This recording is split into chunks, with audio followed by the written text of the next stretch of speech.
Bueno, buenos días a todas. Mi nombre es Adriana Cascón y voy a coordinar la mesa de hoy de neurodiversidad y género, o género y sociedad, mejor dicho. Nuestra primera expositora es Marcela Menasek, licenciada en psicología, se especializa en psicoterapia de niños dentro del espectro del autismo.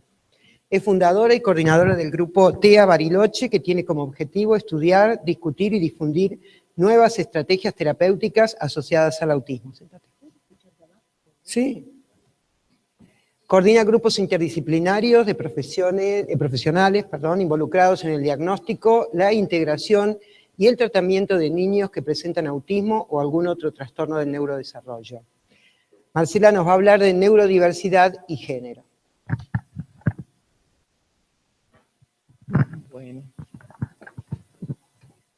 Bueno, primero que todo agradecer la invitación. La verdad que fue una oportunidad importante para mí porque organizar esta charla me permitió pensar un tema con el que vengo trabajando hace muchos años desde una perspectiva clínica, pero me permitió pensarlo desde una perspectiva de género, que la verdad yo antes no lo había pensado así. Y eso es lo que quería compartir con ustedes. El motivo, como el puntapié para organizar la charla, son estas cifras. En la mayoría de los trastornos del neurodesarrollo hay más hombres que mujeres. En los trastornos por déficit atencional, 10-1, en los trastornos de conducta, 3-1, en la dislexia, 2-1, el trastorno específico del lenguaje, síndrome de Tourette, que es un síndrome de tics, y en los trastornos del espectro autista también, la relación es 4-1. Yo voy a hablar de los trastornos del espectro autista. Voy a hablar de los trastornos del espectro autista por dos razones, es el tema que conozco y en el que trabajo, y aparte creo no equivocarme si en estos últimos 10 años, dentro de los trastornos del neurodesarrollo, fue el trastorno que más se investigó y más se publicó. Bueno, el autismo no se puede diagnosticar sino de una manera clínica. ¿Esto qué quiere decir? Que no hay biomarcadores ni imágenes cerebrales que puedan decir con certeza esto es un diagnóstico de autismo. Entonces, existen los manuales diagnósticos. Los manuales diagnósticos existen para decir cuáles son los criterios con los que uno puede diagnosticar un cuadro. Y eso es necesario si queremos ponernos de acuerdo, si yo, por ejemplo, quiero organizar esta charla, o si queremos ponernos de acuerdo que estemos hablando más o menos de lo mismo cuando hablamos de autismo. En general, en nuestro país y en muchos lados tienen muy mala prensa los manuales diagnósticos, pero yo creo porque se hace un mal uso, más que por otra cosa. Entonces, los manuales diagnósticos en general se toma el DSM-5, el DSM-5 es el manual que edita la Asociación Americana de Psiquiatras. La comunidad científica está de acuerdo, están los manuales europeos también, pero están bastante de acuerdo y se ponen de acuerdo para poder comunicarse, en realidad. Es un manual diagnóstico y estadístico de los trastornos mentales. La última edición salió en el 2013 y los criterios diagnósticos para el trastorno de autismo en esta edición fueron los siguientes. Primero que todo, se llamó por primera vez trastornos del espectro autista, antes tuvo otros nombres. Y se requieren dos diagnósticos para hacerlo, dos criterios diagnósticos, perdón, para hacerlo. El primero es deficiencias persistentes en la comunicación social e interacción social en múltiples contextos. Y el segundo es patrones restringidos, repetitivos de comportamiento, intereses o actividades manifestados en por lo menos 2 de los siguientes ítems. Y ustedes ahí los pueden leer, lo dejo un ratito. Estos criterios y los nombres no siempre fueron los mismos a lo largo de las distintas ediciones de los manuales diagnósticos. Esta es la última. Bueno, pero se llama así, trastornos del espectro autista. Hay varios investigadores, investigadoras dentro del autismo que lo piensan desde una perspectiva diferente, que no piensan exactamente al autismo como un trastorno. Por ejemplo, Laurent Motron. Laurent Motron trabaja en Canadá y en 2012, en una revista, Cerveau et Psycho, por ejemplo, sacó el siguiente artículo: el autismo, una diferencia más que una enfermedad. El cerebro autista se adapta al mundo a su manera, procesa la información, siente las emociones, aprende, pero de una manera diferente a lo normotípico. Se trata de una organización cerebral diferente y no de una enfermedad. Esta diferencia, según el contexto, puede tener efectos desfavorables, pero también favorables. O Christopher Silver, él trabaja en Suecia, en una conferencia que dio en un encuentro internacional de investigación en autismo que se hace todos los años. En el 2013 su conferencia se llamó ¿Cuán severo es el autismo realmente? Y decía lo siguiente: el autismo en sí probablemente no sea un trastorno muy grave, sino que hace a las personas diferentes. No hay límites claros entre los trastornos del espectro autista y los rasgos autistas, ni entre los rasgos autistas y la normalidad. No se puede salir del autismo, pero la discapacidad puede aumentar o disminuir, y habitualmente es efecto de las comorbilidades. Y por último, él es Simon Baron-Cohen, trabaja en Inglaterra, y dice lo siguiente: el autismo es una discapacidad y una diferencia. Tenemos que encontrar maneras de aliviar el déficit, especialmente en el reconocimiento de las emociones, dentro del respeto y la valoración de la diferencia. Y prefiere hablar de condiciones del espectro autista. Entonces, si uno define el autismo por sus condiciones, y no como lo hacen los manuales diagnósticos, por los déficits, deberíamos definirlo también así: pensamiento predominantemente visual, capacidad de hiperfocalización, especiales capacidades en los procesos de sistematización que permiten procesar simultáneamente gran cantidad de información perceptual y recuperarla instantáneamente y correctamente, y particularidades en los procesos de categorización. Así llegamos a un punto que quería llegar antes de entrar específicamente en la cuestión de género, que es el de la neurodiversidad. Él es Steve Silberman. En el 2015, él es un periodista científico norteamericano.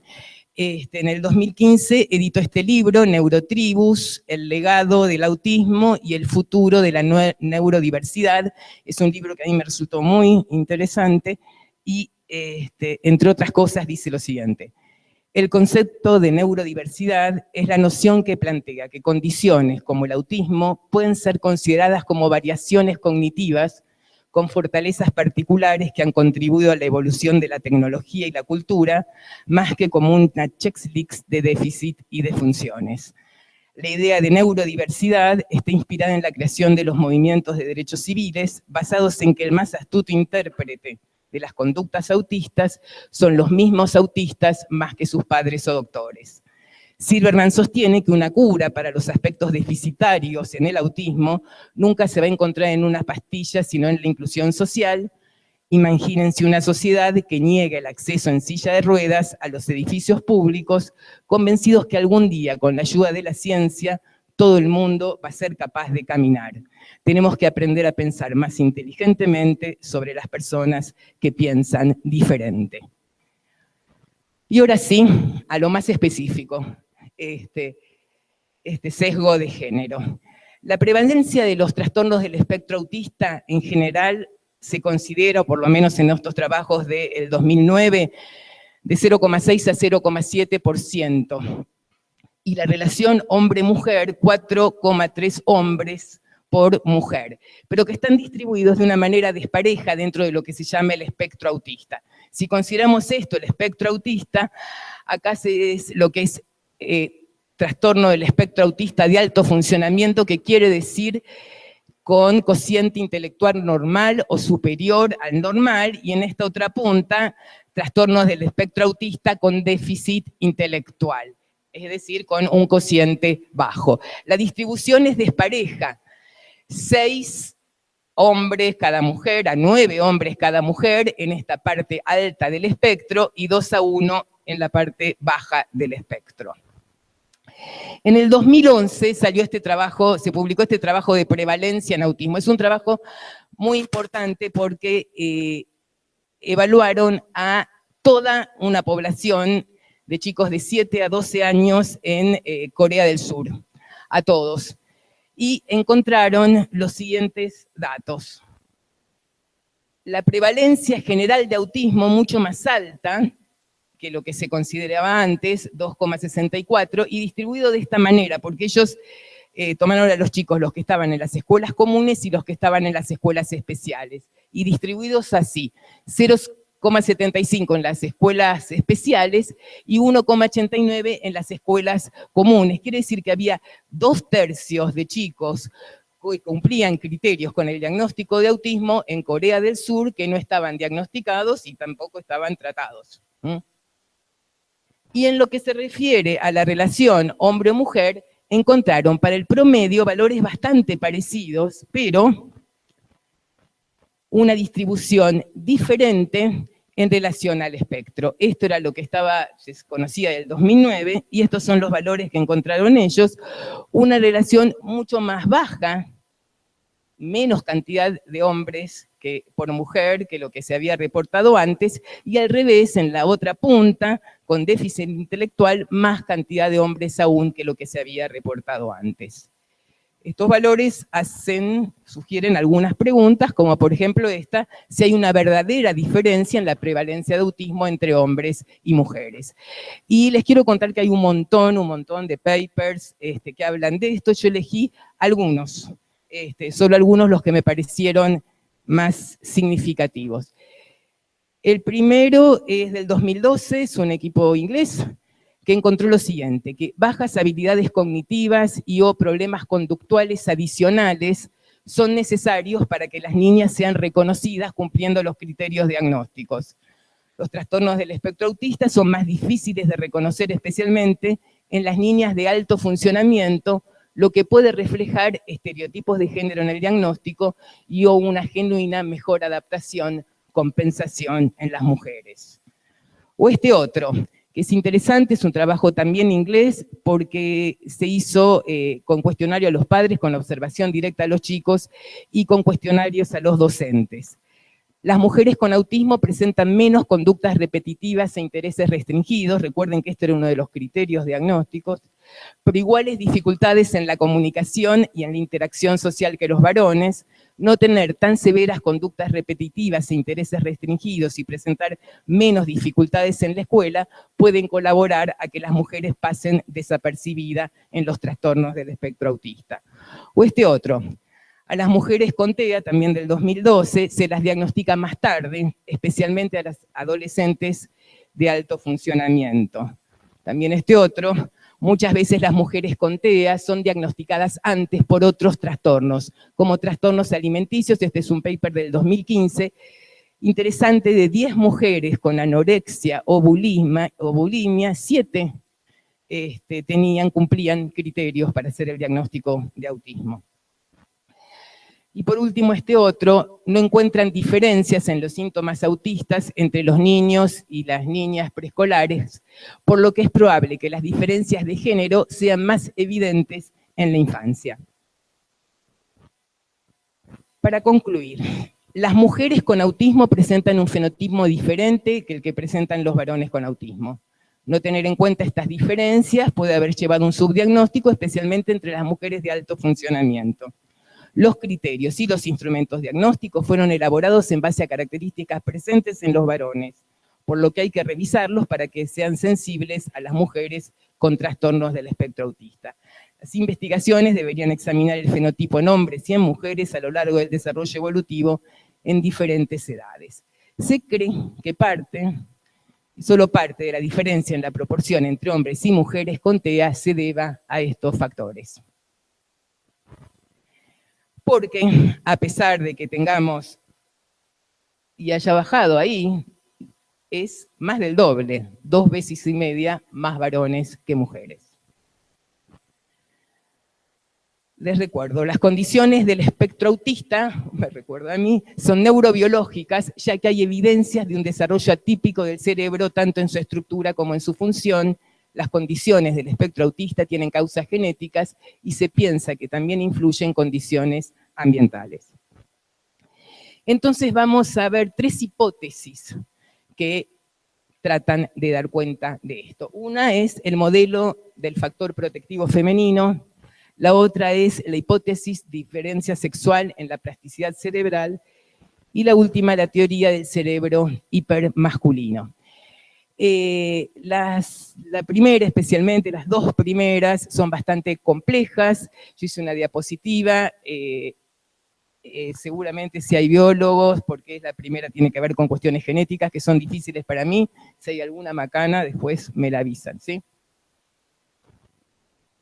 El modelo del factor protector femenino se refiere a lo siguiente. Se encontró que las mujeres, para manifestar los síntomas de autismo, necesitan 3 veces más carga de riesgo genético que los varones.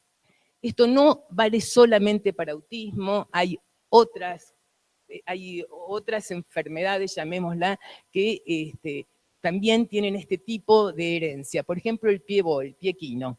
Para que las mujeres nazcan con el piecito así, necesitan 3 veces más cantidad de riesgo genético que los varones.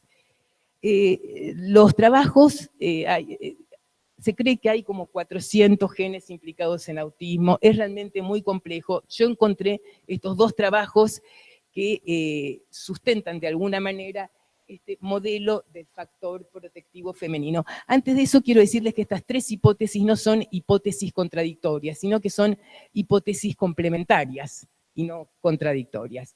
Bueno, los 2 trabajos que encontré que me parecieron más importantes, el primero es este: las mujeres con TEA muestran 3 veces más cantidad de CNV deleterios, son mutaciones, variantes en el número de copias de nucleóticos en los autosomas, así como varias veces más variantes de nucleóticos únicos SNV en los autosomas que los varones. Muchas de estas CNV, SNV y CNV se heredan de las madres de estos niños que no están afectadas. Y este otro es otro trabajo importante porque realmente encontraron esto: los varones con autismo de alto funcionamiento presentan una microdeleción en SHANK1, es un gen, mientras que las parientes mujeres que presentan esa misma microdeleción muestran ansiedad, pero no cumplen criterios para TEA. Entonces, por un lado, el modelo del factor protector femenino, graficado ahí. Hipótesis de la diferencia sexual en la plasticidad cerebral. Esta hipótesis la sostiene fundamentalmente Laurent Motron, ese investigador que les conté que trabaja en Canadá.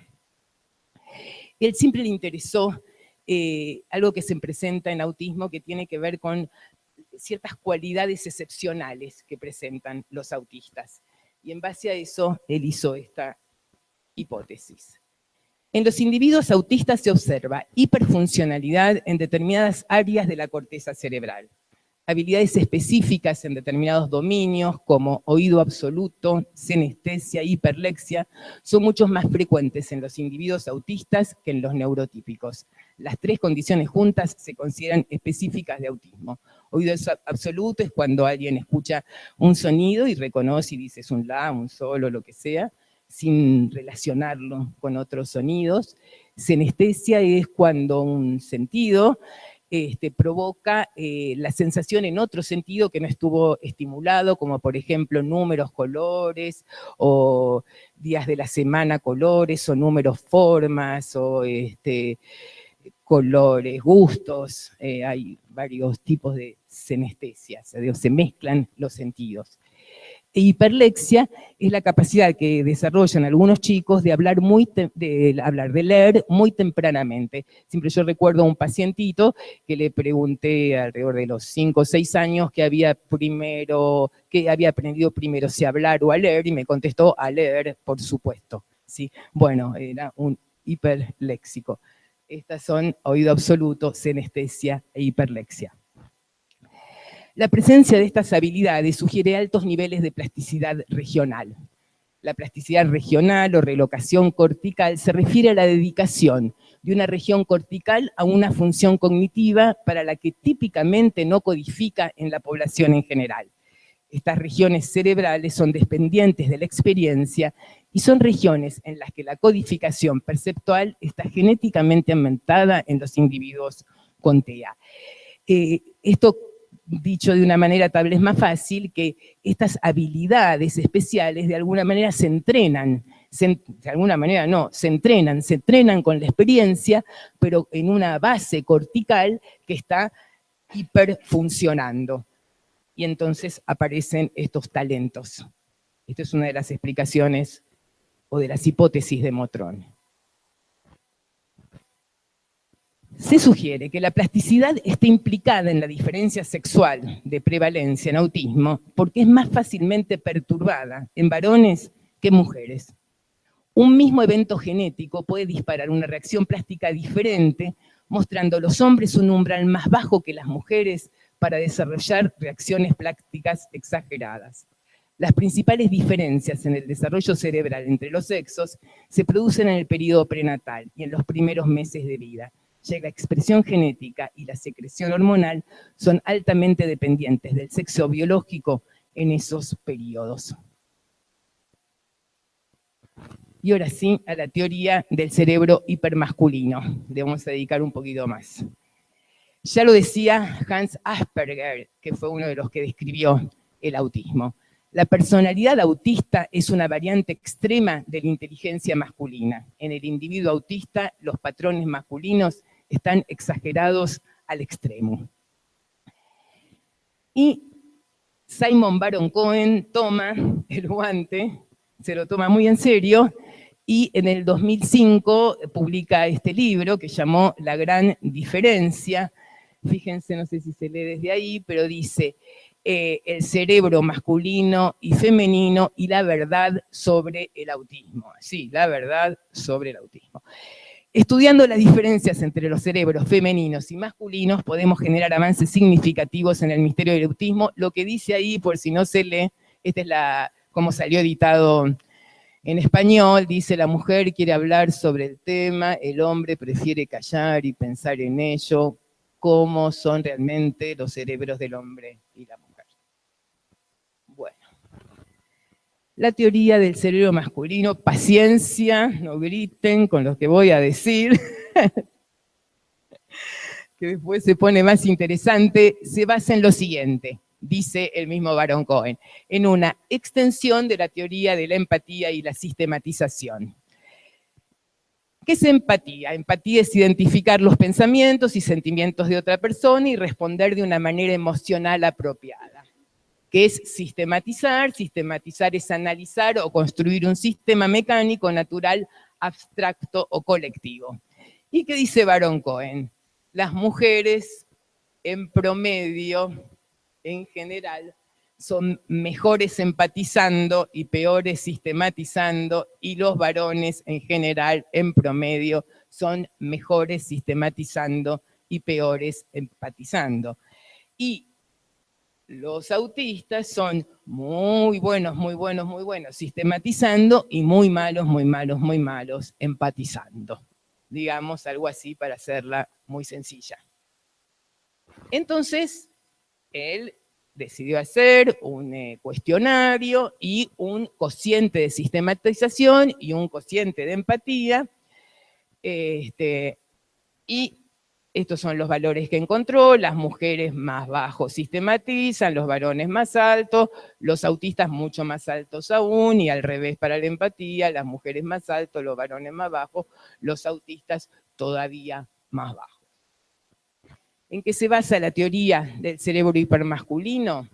Se sostiene en la diferencia de sexos encontradas a nivel cognitivo, conductual y en la estructura y función cerebral. Por ejemplo, conductualmente. Contacto visual en los nenitos chiquitos de un año y medio. Se mide la frecuencia del contacto visual y se ve que las mujeres hacen más contacto visual y más frecuentemente, los varones menos y los autistas mucho menos, digamos. Sigue el mismo tipo de razonamiento. O a nivel de la estructura y la función cerebral. Los niños pequeños en promedio tienen un cerebro más grande que las niñas, y los niños con autismo tienen un cerebro más grande aún que los varones, especialmente entre los 2 y los 4 años que es cuando se los diagnostica. Lo mismo para la amígdala cerebral, que tiende a ser más grande en los varones que en las mujeres, y en los niños con autismo durante el desarrollo temprano, más grande aún. Se postula que una temprana exposición a elevados niveles de testosterona fetal es la causa de la hipermasculinización en los 3 niveles. Vamos rápido. Elegí uno de los trabajos, Baron Cohen se dedicó a investigar esto un montón.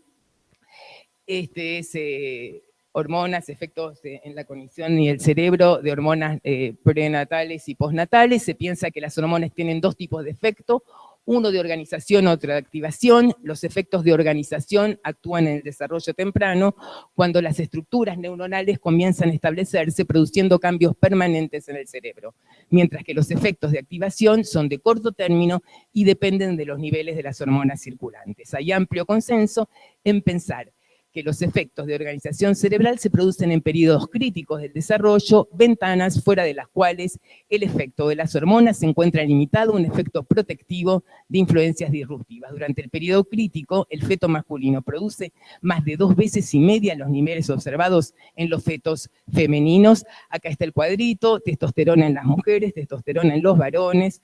Entre la semana 8 y la 24 es un pico muy grande, y es justo. Después también hay otro pico, y después en la pubertad, pero en este pico es cuando se hace la extracción de líquido amniótico para los análisis prenatales. Entonces el equipo de Baron Cohen analizó el líquido amniótico de como 600 mujeres desde el 1998, y entonces lo que hizo fue ver después los chicos, la conducta de los chicos.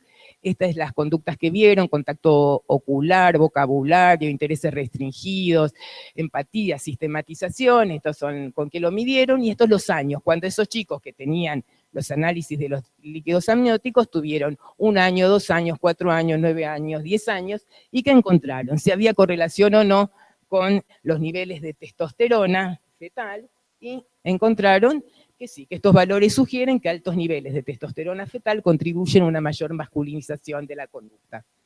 Por último, con Baron Cohen, este es del 2015, es importante porque es una muestra danesa de líquido amniótico de todos los varones son los que nacieron entre el 93 y el 99, y que encontraron que los resultados muestran por primera vez evidencia de elevada actividad esteroídica fetal en el autismo. Estos niveles elevados pueden ser importantes como mecanismos epigenéticos de programación fetal que interactúa con otros factores patofisiológicos en autismo. Quiere decir que de la verdad sobre el autismo hasta acá, bueno, pasaron unos cuantos años, pero aparte de eso, que hay...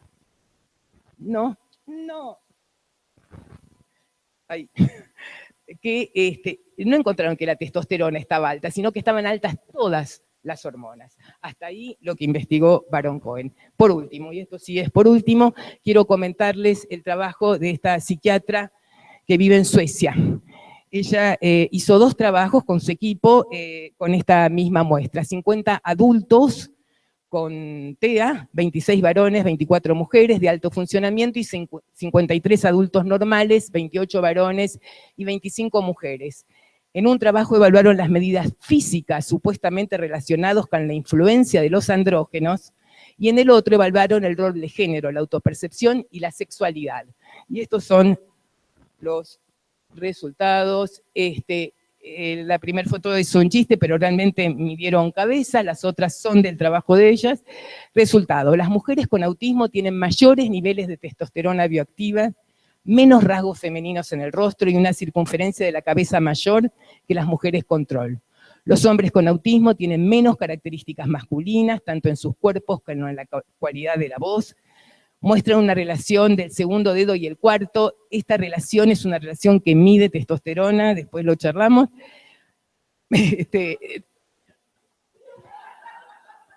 Después lo charlamos. Es una relación que es un índice de testosterona fetal, la relación. Ahora, después nos vemos todos los dedos y qué sé yo, después lo charlamos, porque no hay tiempo. Pero similares niveles de testosterona que los controles, rasgos faciales andróginos tienen una correlación positiva con el cociente de autismo en toda la muestra. Conclusiones: las mujeres con autismo tienen niveles elevados de testosterona y varias características masculinas comparadas con los controles, mientras que los varones con autismo presentan varias características femeninas. Nuestros resultados sugieren que los trastornos del espectro autista, más que caracterizarse por una masculinización, se asocian con características andróginas en ambos géneros. El otro trabajo era una de rol de género y de sexualidad, es el cuestionario. Yo traduje algunas preguntas. Identidad de género: ¿cuál es su identidad de género? Mujer, entre hombre y mujer, hombre, transexual, o se percibe a sí mismo como típico de su género, típica sí, absolutamente, sí en cierta medida, no en absoluto, no lo sé, o ha tenido relaciones sexuales, sí, no, edad de debut, o se ha sentido excitado sexualmente en el último mes, no tantas veces, o le interesa el sexo, no en absoluto, no mucho, sí, muy interesado, o por último, se siente atraído por o atraída por hombres, mujeres, hombres y mujeres, ninguno, otros. Este es un gráfico de la excitación, en la cantidad de excitación por mes. Ahí ven, estos son los varones autistas, estas son las mujeres autistas, estos son los varones control, estos las mujeres control. A ver, varones autistas. El negro, el verdecito con redondelitos, mujeres autistas. Los puntitos, varones control. Los guioncitos, mujeres control, ¿sí? Después, si quieren, nos detenemos. Los resultados muestran que un género común emerge en el grupo de los trastornos del espectro autista. La masculinidad, competitividad, firmeza, liderazgo se presenta más débil en el grupo de autistas de ambos géneros. La percepción de género típica no difiere entre los grupos, pero una apariencia varonil y bisexualidad se encuentran sobre representadas en las muestras dentro del espectro autista comparada con los controles. Concluimos que las características cognitivas hipermasculinas no parecen extenderse ni a la sexualidad ni al rol de género. Se sugiere un género con patrones atípicos para las características presentes en los trastornos del espectro autista. Y ahora sí vamos terminando. En este libro de Autismo y Género de Jordan Jack, ella dice lo siguiente: la teoría del cerebro masculino hipermasculino se basa en un modelo binario sexo-género que fuerza a los individuos a entrar en dos categorías en lugar de proveer un entendimiento más fluido del sexo y del género. Algunas personas autistas encuentran las categorías tradicionales de género inaplicables a su experiencia. Un individuo autista, biológicamente hombre, que usa el nick Shiva, escribe en su blog: pensarme como hombre es tan raro para mí como pensarme como mujer. Siempre sentí que género no es una categoría válida en donde puedo ubicarme a mí mismo. No me puedo considerar a mí mismo perteneciendo a la categoría de los que tienen género. Este ejemplo sugiere que un modelo binario de cerebros como un modelo binario de sexo-género es insuficiente para dar cuenta de las complejidades en los individuos actuales. Y ahora sí, muchas gracias.